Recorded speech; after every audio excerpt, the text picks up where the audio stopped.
Yes, people, welcome back to West Ham Unofficial. I hope you are all well. You join us for the match preview of West Ham versus Chelsea as the West London club, get me geography right there, make the trip over to the London Stadium, take on West Ham United, an out of form Chelsea side, come up against the West Ham side where we don't really know what to think, do we? 1 week it's good, 1 week it's bad, and just gotta hope that we can pull out a good performance tomorrow at lunchtime kickoff at London Stadium. Joining me for the match preview is Phil. Phil, how are you? Very good, thank you. How are you? Yeah, not bad at all. Now, the eagle-eyed and the more observant of you would have noticed something in the description and in the live chat to get your comments in there as the show progresses. We've got ourselves a sponsor to go alongside, of course, our lovely SRM Carver and Son. You can check them out in the description down below. All through February and a little bit into March, I'm delighted to say that Manscaped are joining aboard with West Ham Unofficial, and I've got a few things to show you here. So Manscaped, of course, you've all heard of them, haven't you? The Sport for West Ham Unofficial is brought to you by Manscaped, the best in men's below-the-waist grooming. Their products are precision-engineered tools for your family jewels. Manscaped's Performance Package is the ultimate men's hygiene bundle, which I'm going to show you in just a second. Phil, you're very excited to see it, aren't you? Oh, I can't wait to see. Join over 7 million men worldwide who trust Manscaped with this exclusive offer just for you, with 20% off and free worldwide shipping with the code WestHamUnofficial20 at checkout at manscaped.com. So I'm going to show you what we've got, and you're going to give your thoughts on it. So I'm going to go down and show to you the Performance Package 4.0 on Manscaped. So right here you've got the boxer shorts right there. You've got the ball toner and the ball deodorant in there as well. And the main products that you get inside the performance package is, of course, the Lawnmower 4.0 for the below-the-waist grooming. That's got its charging port that just slots in like that. And, of course, you've got the Weed Whacker as well that is for your nose and for your ears, the Weed Whacker there as well. So you can get all of that on the Manscaped website. We'd like to say a huge thank you to Manscaped for sponsoring West Ham Unofficial. You can also, in with that, you get 2 free gifts, which are the boxer shorts and the free travel bag you get here as well, which I do say is very, very nice. So you can check out all their stuff. And to support West Ham Unofficial even further, if you'd like to, of course, Valentine's Day is coming up in just 4 days' time. So if you want to quickly get on there and get a little something before then you can use our discount code for 20% off and free shipping worldwide with West Ham Unofficial 20. Phil, right then, West Ham versus Chelsea. Anything you'd like to say on that and your sort of overriding thoughts and first thoughts on West Ham versus Chelsea? Right, let's go straight into it, shall we? It's going to be a big game, obviously. London derby. We know it's always going to be pretty feisty, especially when we're playing Chelsea at home as well. So, it always seems to be... It's never a dull match when we play Chelsea. Despite our league position and, our constant moanings all season, this past month and a half, it's not been terrible result-wise. Performance, it's still a bit hit and miss, but contrary with Chelsea, they're not looking too great. They might be, they might look like they're doing all right, splashing the cash buying all these big name players, but if you can't get a win, love more money, then it's going to be an interesting battle.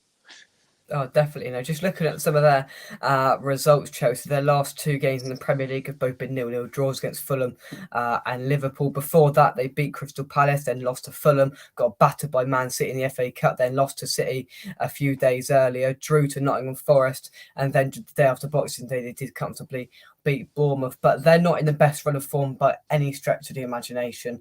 And if you look at it on paper, we're currently... the better side on form, Phil, when you look at it, because, we have been picking up points. We've only lost once in 2023, of course, that dismal it was performance up at Molineux. But on paper at the moment, it doesn't look like we're doing too bad.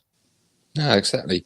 I think what we're trying to do now is just trying to grind results. I think we're slowly trying to get the best formation with the best possible players now and get a bit of a rhythm with, with new players bedding in together. especially after coming off the back of that 1-1 draw with Newcastle. We didn't win, but it was a pretty good performance considering, we were playing an informed side at the top of the table, near the top of the table. It's put us with a bit more confidence. We've got a couple of really massive games coming up, starting with Chelsea. So I think we're going to be really up for it, and whoever's going to be fit is be interesting as well. And I feel like it's not as much pressure as before. Yeah. Before it was like Moyes' job is on the line now. You could say that Graham Potter's job could be on the line now. Exactly. It could be another game that defines a manager and whether he stays or goes. Not a few Chelsea fans have said they're going to try and back him, but I really don't buy it after they're sacking managers left, right, and centre.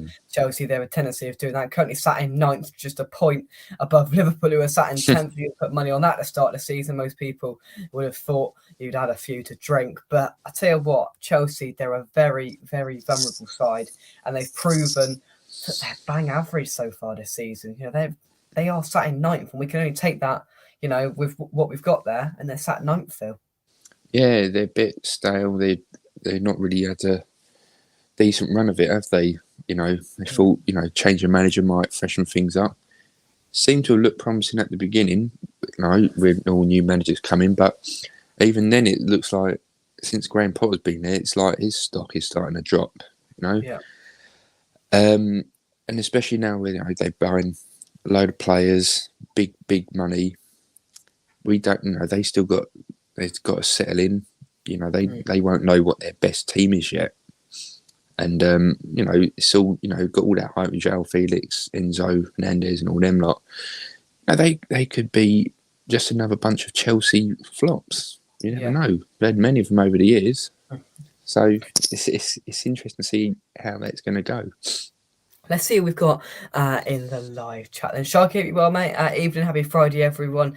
Easy game tomorrow. I hope. Let's hope so. Good sponsor. Thank you very much, mate. And of course, there's one thing we've also got as well, which many of you are going to like. Phil, are you ready for this? Oh, let's see. It's coming up on the screen there. Of course, Manscaped, you can check out link in the description and the pinned comment of the live chat. Possibly Zuma could be back very soon. That would be an absolutely massive boost as well for West Ham, I think, and we've heard that Moyes has confirmed that we're hoping he's going to be back soon. I'd be surprised if we see him involved tomorrow, but it is against his former club and you never know what Moyes is going to do, Phil. I know. I mean, we weren't expecting Danny Ings to be playing last week. Let alone be on the bench. So anything's possible, especially when it comes to Zuma. When every time he gets an injury, he seems to come back sooner than you'd expect. It's obviously the added thing of him going back to his former club. But, I don't want it to rush too much. I want it to be 100% fit.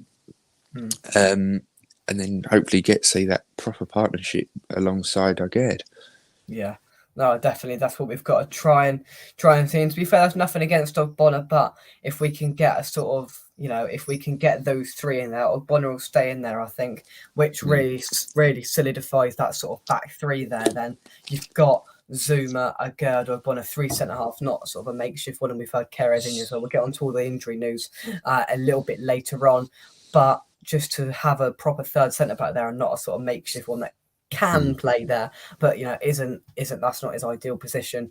That would just be a massive boost for West Ham, so we can get him back as soon as possible, Phil. Yeah, definitely. I think what he is trying to do is have that back three now, with the wing backs, and it's slowly, we keep on doing it, it will work. It'll be a decent formation for us to use, and obviously with three defenders or three centre backs, you got to make sure they are very good at what they do. Individually, they've got a lot of good traits, and then that's good individually. But when you have them all together, it'd be brilliant, and then there'll be that telepathy with everyone. They'll know what their roles are when it comes to defending against the opposition. Yeah, and I just think it's a big boost as well to get those players back, and I think it'll be a big relief off of sort of Moyes' shoulders as well. We're gonna just talk a little bit about Chelsea, and then we'll move on to West Ham team news, lineups, and last weekend. But yeah, they spent £1 billion to be mid-table, and as I said earlier, Phil, they look bang average. You know, you mentioned some players they put in. Enzo Fernandez north of 100 million. João Felix on a loan for like 13 million until the end of the season. They spent so much money there, and on players that haven't got Premier League experience. They aren't Premier League proven, and I think they might have the same issue that we've been sort of experiencing with. They've got all these players, they never play with each other, and they ain't got a clue what they're doing, and that's obvious so far.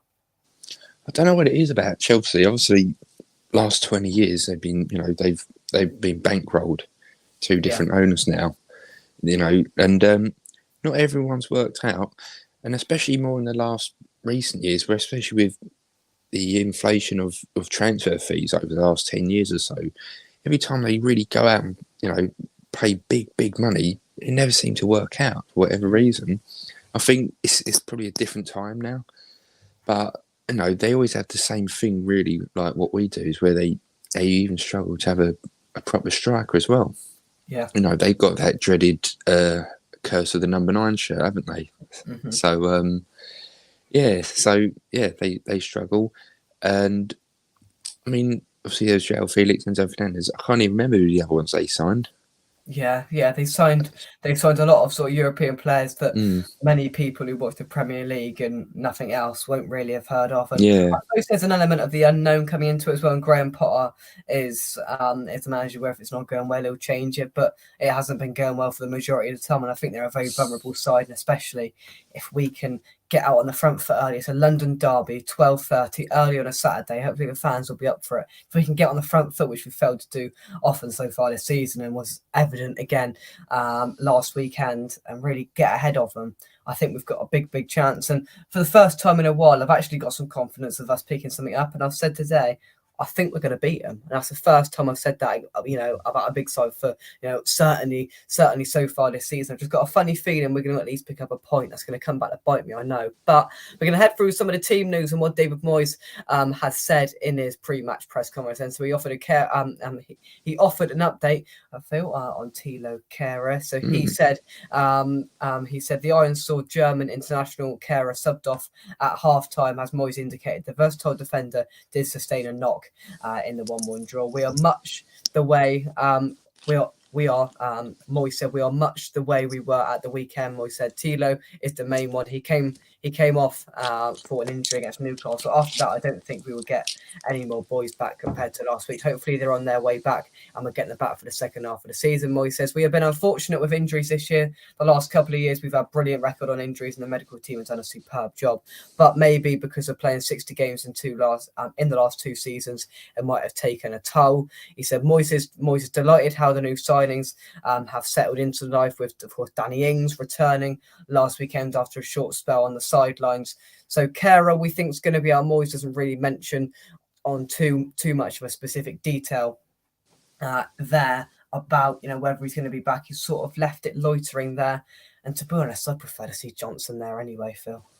Yeah, I think with Kehrer, he sort of gets exposed a little bit, doesn't he? So I know we mention him a lot. You're not a massive fan of him, but I think it's that case of trying to find his best position still. I still think there's a player there, but I think sometimes it is a blessing in disguise, when you've got an injury. It paves the way for someone else, especially with Ben Johnson, where he's sort of been in and around the first team this season, but he's played in 2 different, or even you could say even 3 different positions, really. Yeah. So, it's good for him, being that sort of utility man currently. Yeah. I think the role that's going to be, I think that's the role he might be forced to play, because look, I think Thilo Kehrer sort of divided the fan base in a way that more people are sort of come into the, he's not good enough. And I've said it for a long time. I don't think he's good enough for the Premier League. I don't think he's got the mindset and I don't know whether he hasn't got the ability there, Phil, but he just seems like he's got a big mistake in him, and he wants too much time on the ball, which he obviously got in the French league with PSG, a side that was, barely touched by any team in the league. And he just seems a little bit more complacent and relaxed on the ball than I think most of us would like. And I think that's that's the sort of issue that many people have, and I just don't like him in the side personally. Yeah, I think it's probably that bit of being in his comfort zone when he's playing in the other leagues. It's a lot different to when you're playing in the Premier League. I don't want to write him off too much because I think it's always good to give someone a chance. Yeah. But I reckon there could be a player there. But if not, then if he goes, so be it. And if it means getting someone better who knows what he's doing, then that's down to whoever's in charge, really, isn't it? So, some players have taken a while in the past. In the past we had someone like Issa Diop. He seemed to be he was like that for years. We always said, "Oh, he's young. He'll get experience." We were saying that for about 4 or 5 years about him. So whether that happens with Kehrer or not too sure. At the end of the day, he got that pedigree of being a German international, but it's those mistakes, isn't it? It's those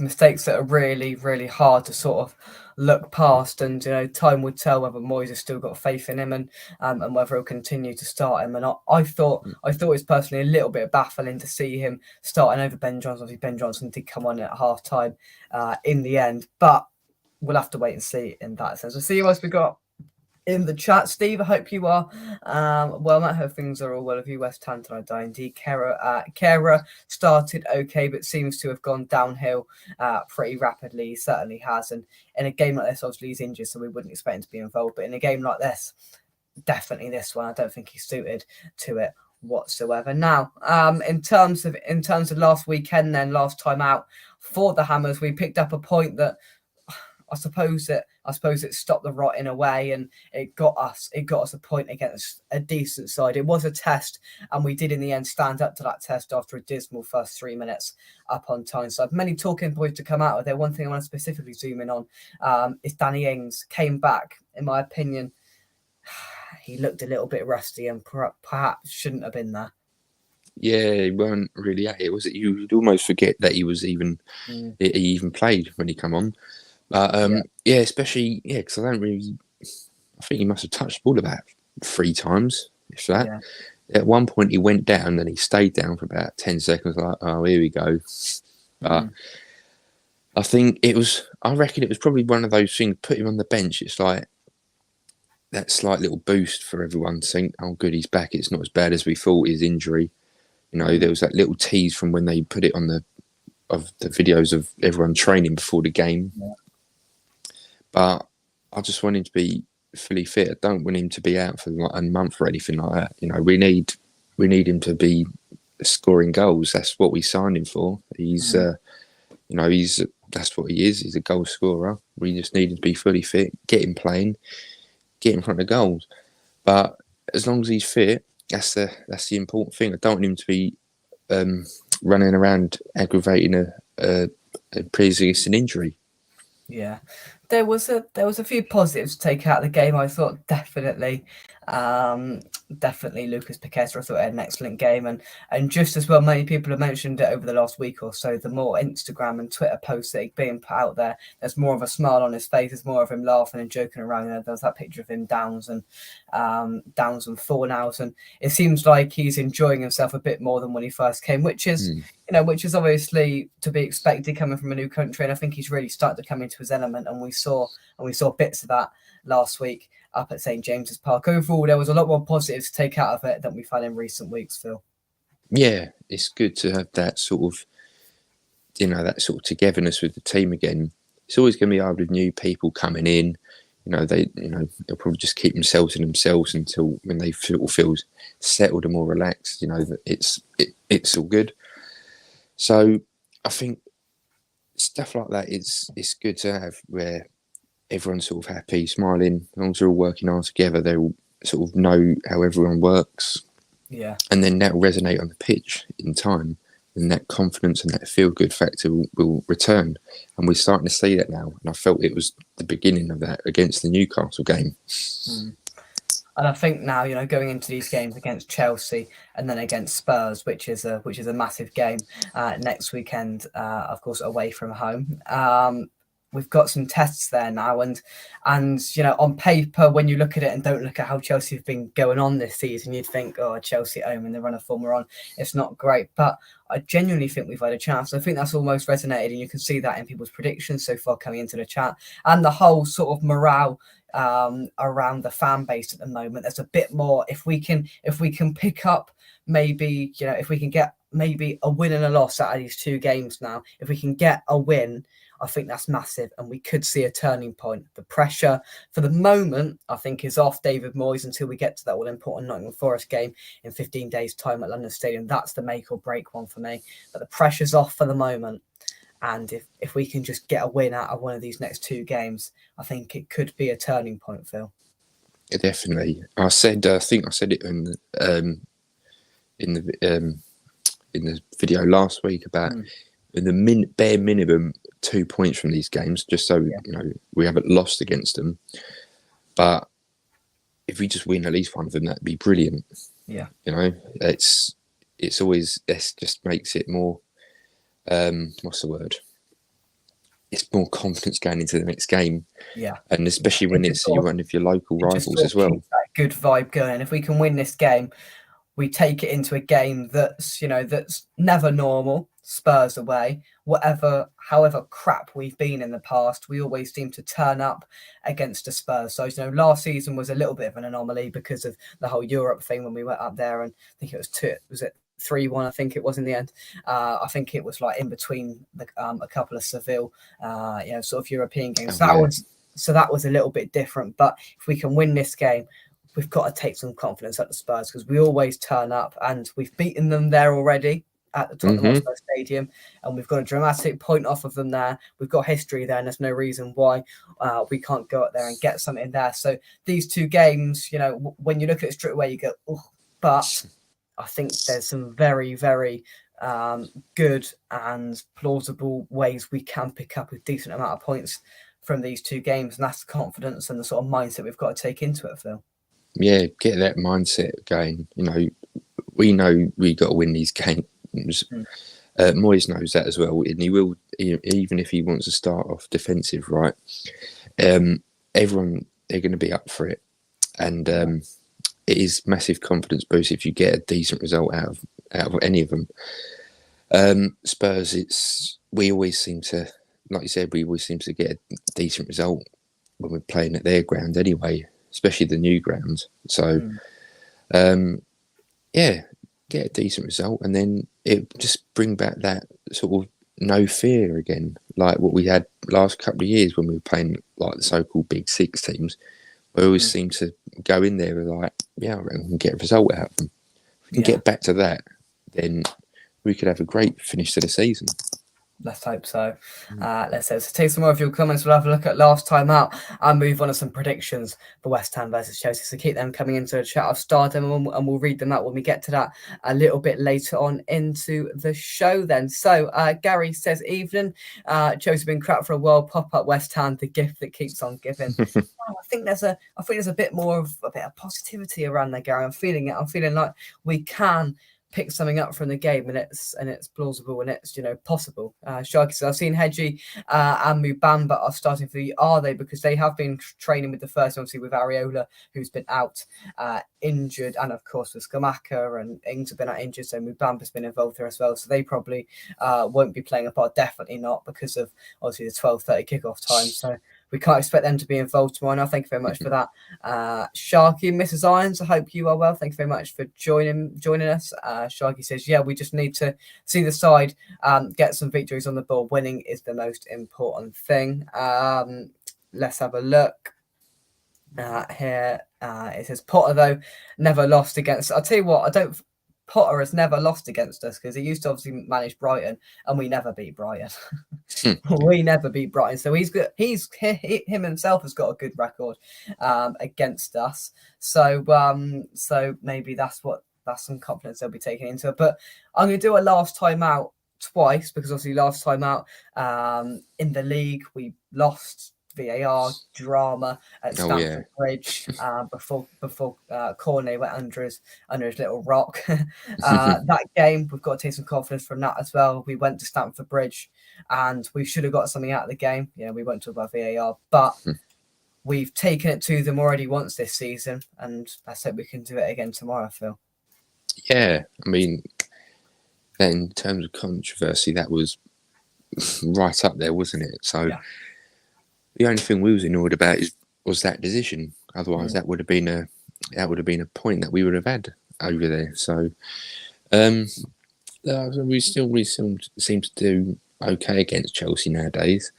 Let's just hope if we give it to them again, make sure they're not offside by millimetres. Exactly.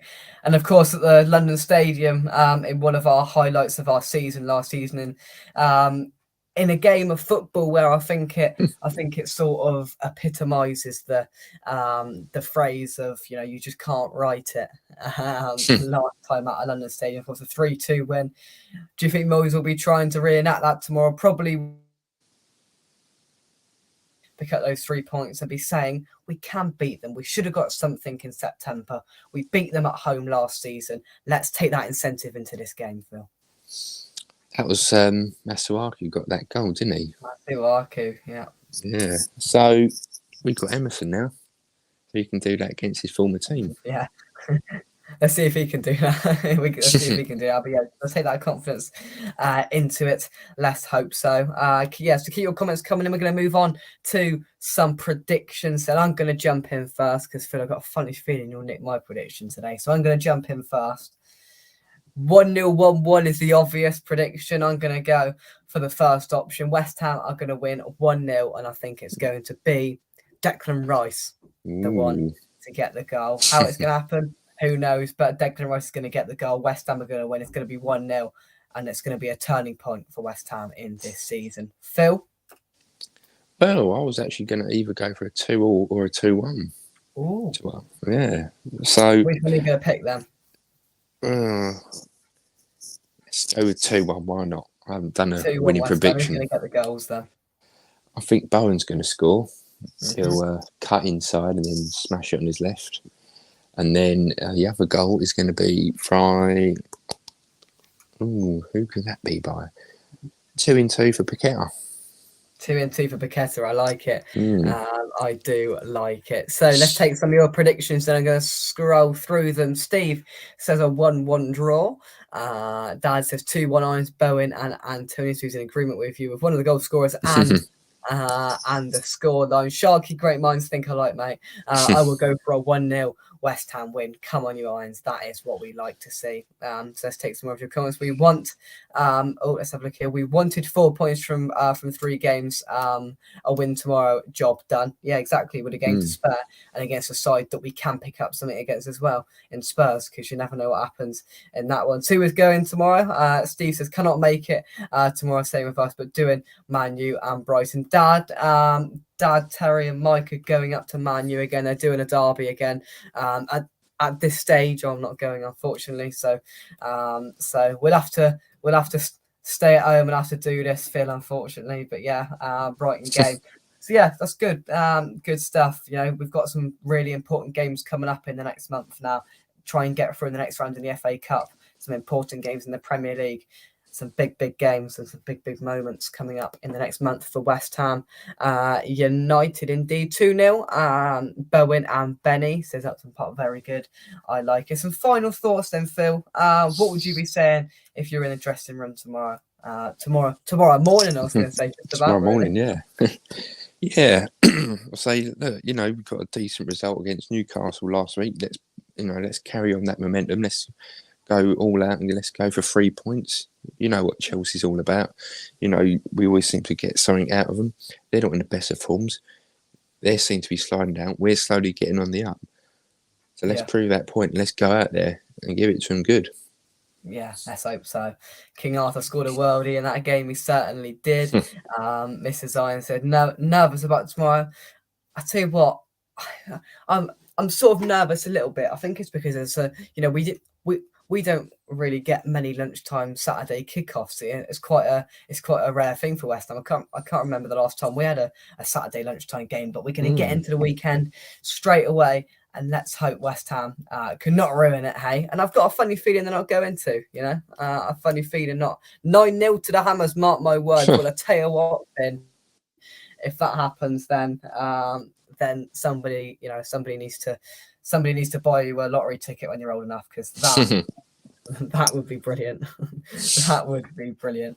But so yeah, there we go. Final thoughts done. So tomorrow the plan is we will join you for the live build-up show early. I'm gonna have to get out of bed, Phil. I will join you for the build-up show from 11:15 on Saturday morning. So get your piece of toast, get your coffee, and join us live right here on the channel from 11:15. We'll have some guests.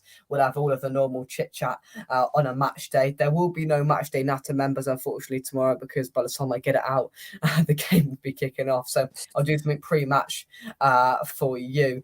So yeah, make sure you check that out. And Phil, thank you very much indeed for joining us on the match preview tonight. Thank you, Jake. It's always a pleasure.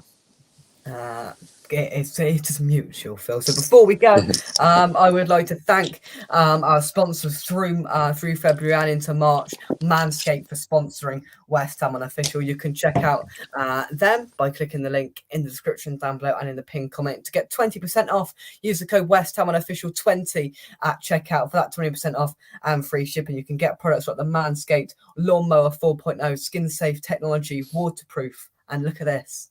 It's got an LED light and all. Check that out. Check that out on Manscaped.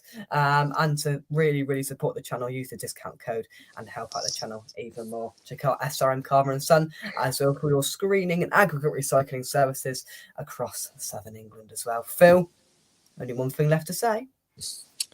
Come on, you irons. Come on, you irons. And we'll see you tomorrow morning. Get your coffee, get your bacon sandwich, and we'll see you tomorrow morning, 11:15. Don't miss it. Bye-bye. See ya.